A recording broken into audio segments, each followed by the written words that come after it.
Table or truth? Okay. All right. Well, okay, welcome to another episode of Table for Truth. Greetings. Greetings. The reason we're wearing the same clothes, this is behind the scenes special effects, is because right now, it being so bloody cold out and not wanting to travel much, we're doing a few back-to-back episodes on the same night. Now, that's good thinking if you don't want to drive yourself up and down in this frigid cold temperature across the city to do these. I don't look at it that way. I look at it that we have a whole lot of news that we need to cover, and so it doesn't fit in one segment, so we shall continue onward. There you go. Okay, so in the last episode, if I recall correctly, we were talking about Texas Attorney General Kevin Paxton, I believe. Ken Paxton. And I was suggesting that he was at the forefront of creating a crusade to sue Pfizer for what seemed like a noble cause in terms of the misleading the public in Texas of misinformation concerning the vaccine. You did a little switcheroo and tried to detract from the spirit of what he was saying as if it had no validity whatsoever in the grand scheme of things. And somehow, assuming you're not an acolyte working for Pfizer, you feel totally good about their moral integrity to want to continue to save humanity with their vaccines and their vaccines only. Why is it you always want to bring morality into politics / into the judicial system? That's a good question. Why would somebody want to bring morality into politics when, in reality, politics without morality sounds kind of like tyranny? Gee, I don't know. I don't have an answer for that very absurd question. Maybe it's because morality, in whatever light it can be presented as absolute truth, is integral for the health and wellness of a society. Morality doesn't make it a law. It's what is written in law. Contract law. What is in the four That is corners. not morality, folks. That's how Right. you manipulate the system. It's not by the way. manipulate. It's what is written is the way it goes. Yes, but that doesn't We necessarily are a mean it's nation functional. Of laws. Right. We're a nation Are of we not? laws, but we're also a nation under God. Now, hypothetically, even if you don't believe in the Judeo-Christian God, the idea of common law, okay, which makes up the natural laws that every citizen has, are metaphysical laws that, in theory, are supposed to help your health and wellness. So you can manipulate the system all you want with all these little legalities and everything. But at the end of the day, now you know why we're all in deep... I'm not going to say it because I'm trying to make this a more PG-friendly conversation. What's my two letters? BU. There you go. FU. How about that? No, I'm just kidding. No, I'm not. You're entitled to think how you want to think, and that's fair, all right? In all fairness. But I'm talking about you and your language. BU. Thank you. What I'm suggesting is that it's clear that... Okay, let's just go... We could go into a whole rant on philosophy or on the ethics of politics and why morality is essential for politics. I think most educated and sensible viewers can intuitively feel within the conviction of their own soul that what I'm saying isn't insane. Imagine a world where all you had were people that were really good at the law manipulating everything, and close your eyes and imagine what kind of a dystopia that would be. Now, if you live in San Francisco, Chicago, New York, open your eyes, look around, and there's your answer right there. Please, we were talking about Ken Paxton. So, okay, you found some dirt on Ken Paxton. Found. Let's go into it. In all fairness, he doesn't sound like a saint considering he did some bad things, you were saying? Yeah, he's still under investigation for the last 5 years for corruption. What kind of corruption?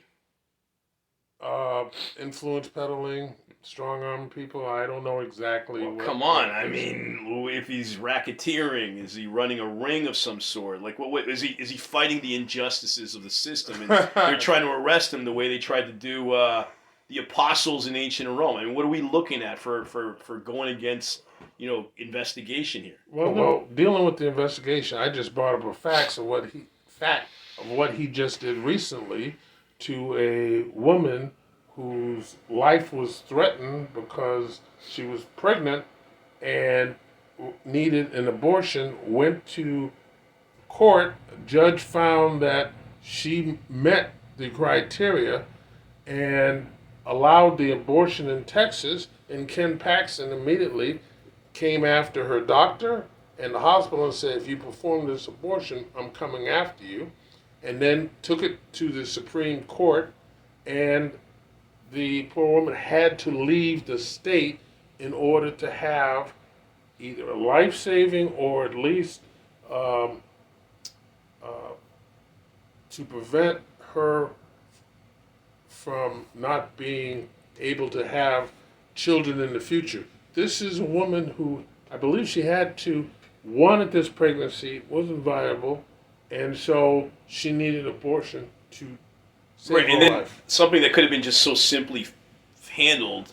Exactly, and Just again, the court yeah, okay. came back Legalities. after, right? Well, legality, right? Said that she was, and then the attorney general, who again, he's responsible for looking out for the people You mean of Texas. the health and wellness of the people of Texas? You could argue morality in its own way if we could investigate that idea. So you're almost reinforcing what I'm saying. Without morality, it's just legalities. Then people can just manipulate the law however they want, and then there may be an injustice incurred because legally they can get away with it. Is that fair? No. Why? Well, you want to bring in morality where politically, when you do something immoral, you may not be able to return to office because voters will vote against you.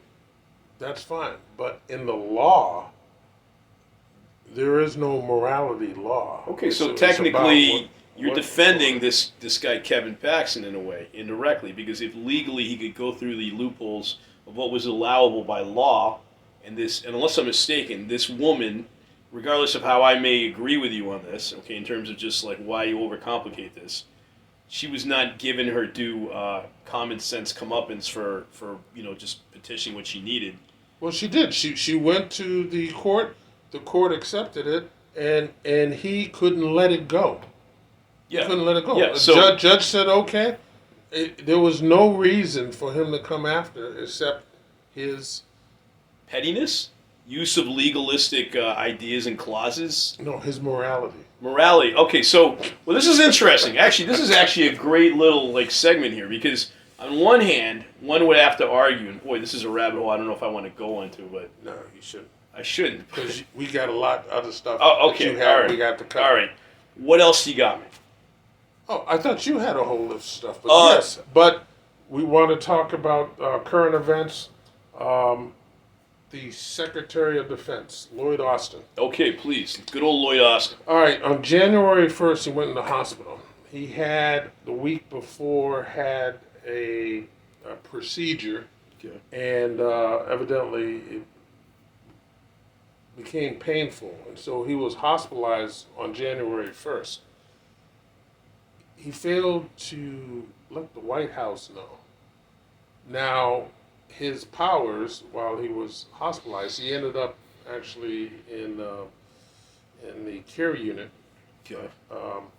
But his deputy, who happened to be on vacation, I believe it was Puerto Rico, Yep. was given the powers, but she wasn't advised till 2 days later that he was in the hospital.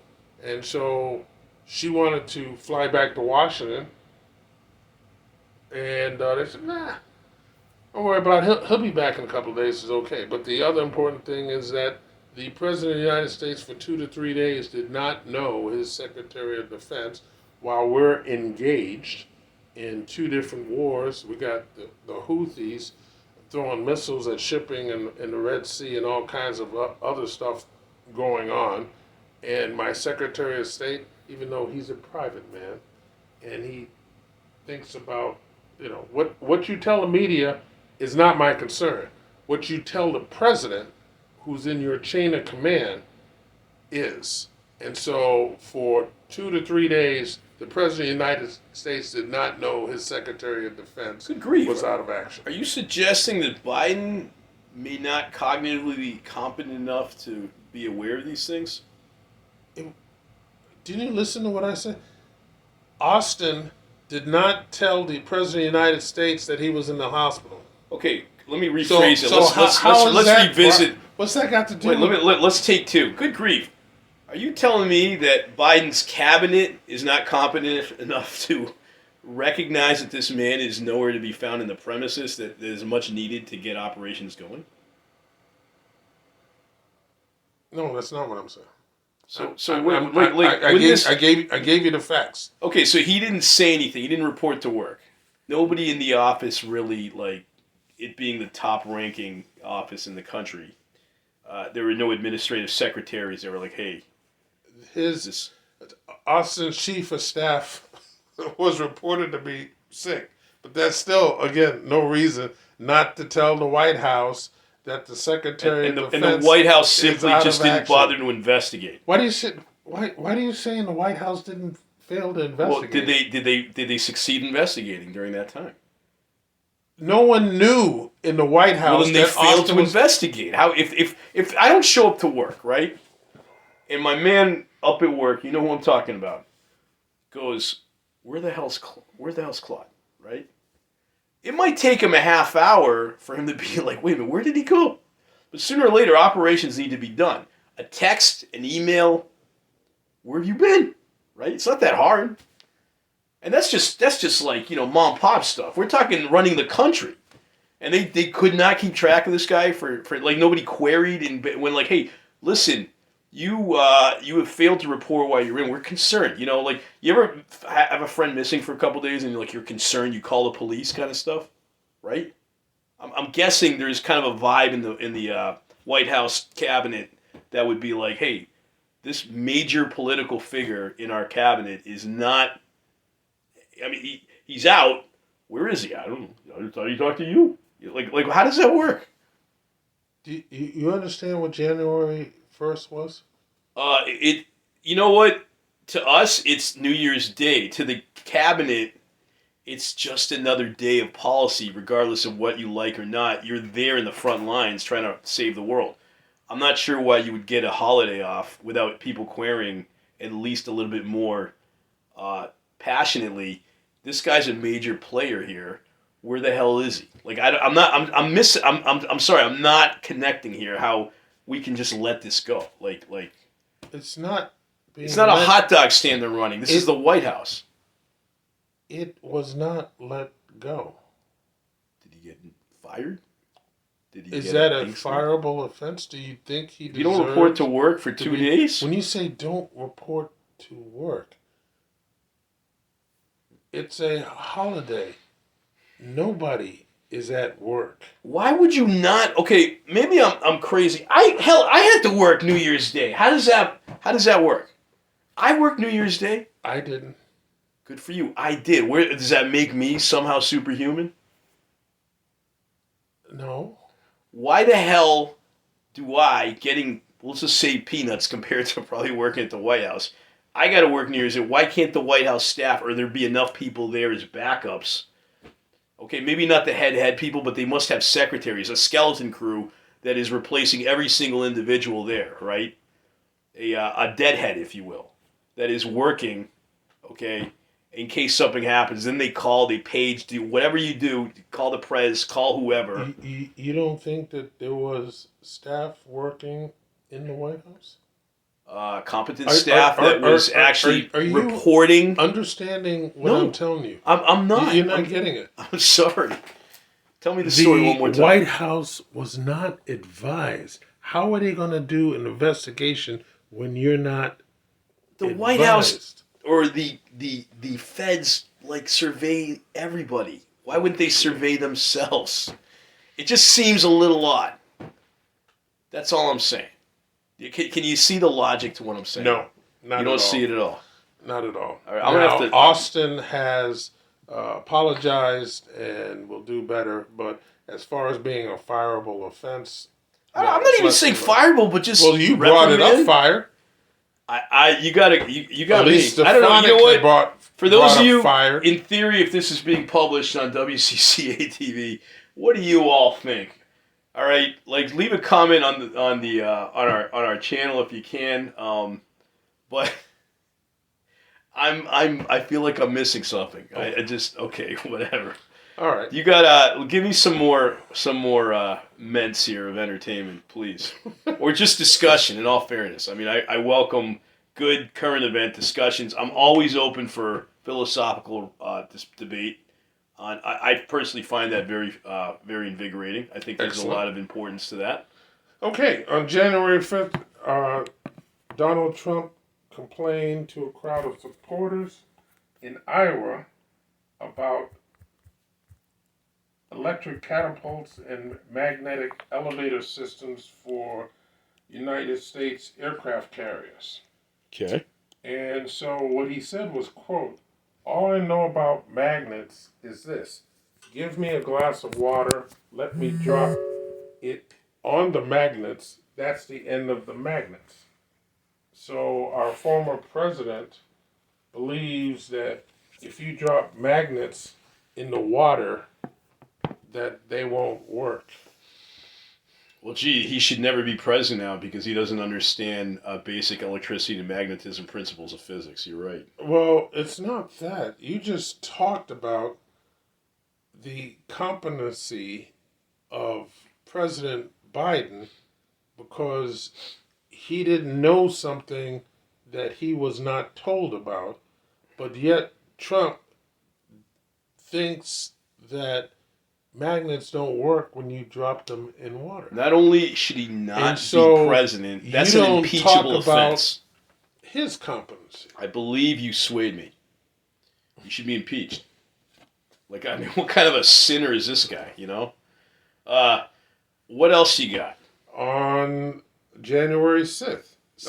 January 6th, if that's a slip, I don't know what is. But please continue, my Dark Lord loving friend. Suggested the Civil War could have been avoided through negotiation, arguing that the fight to end slavery in the U.S. was ultimately unnecessary and that Abraham Lincoln should have done more to avoid bloodshed. Wait a minute, who said this? Donald Trump on January 6th. Okay. He said, quote, Okay. "So many you know- mistakes were made. See, there was something I think could have been negotiated, to be honest with you. I think you could have negotiated that. All the people died. So many people died." It just sounds like Trump, right? All the people died. So many people. So many people. Yeah, I mean, that just sounds like Trump. But, So you know, you in just all fairness, talked just to about show the you. competency of Biden, who didn't know something he was never told, but Trump just challenged that Abraham Lincoln should have negotiated with the South to prevent the Civil War. Let's try our parallel universe hats. Let's put them on for a second here and Okay. go into string theory So we're and talking about literally Earth tap 2. into the fourth and fifth dimensions, if I remember my string theory principles correctly. Go back in time because we're allowed to revisit the past. I think that'd be the fifth dimension, but don't quote me on that. We go back to 1864. Am I thinking the right age, right time? Okay. And let's just consider the Donald's proposal. If Lincoln could have somehow negotiated with the, should we call them warlords of the South? I don't know. What word do you want to use for the... Well, the South succeeded, so... Seceded, not succeeded. Seceded, you mean? Yes. Okay, sorry. Okay, would it have been nice if they had negotiated better? Yeah, I don't disagree with him. I'm just what I would have said, in all fairness, okay, because I'm actually, believe it or not, I'm kind of on your side on this one.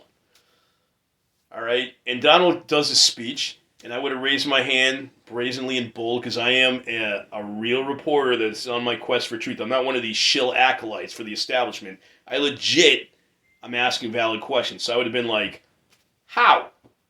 And then he'd be like, who said that, right? And I'd just be like, with all due respect, how? And then, how would you have negotiated with the South, Donald? That's a fair question. So how would he even negotiate with the South? I don't know. But don't forget, Trump said that if elected president, that he could stop the Ukraine-Russia war in 24 hours. I see. Because he is Trump. Because he's Trump. You're right. He's going to have to live with that and figure out how the hell he can justify that. That's absolutely true. I don't even know what I can say about that. But we're out of time, so we're going to have to revisit some of this White House shenanigans stuff. I think you're alluding to January 6th on the next episode, so tune in for our next episode of Table for Truth. Thanks for showing up today. Take care, folks. If you like our aims to bring about peace and prosperity to the human race by having this channel as a template on how to do civil discussion, hit a like and subscribe, and share the channel.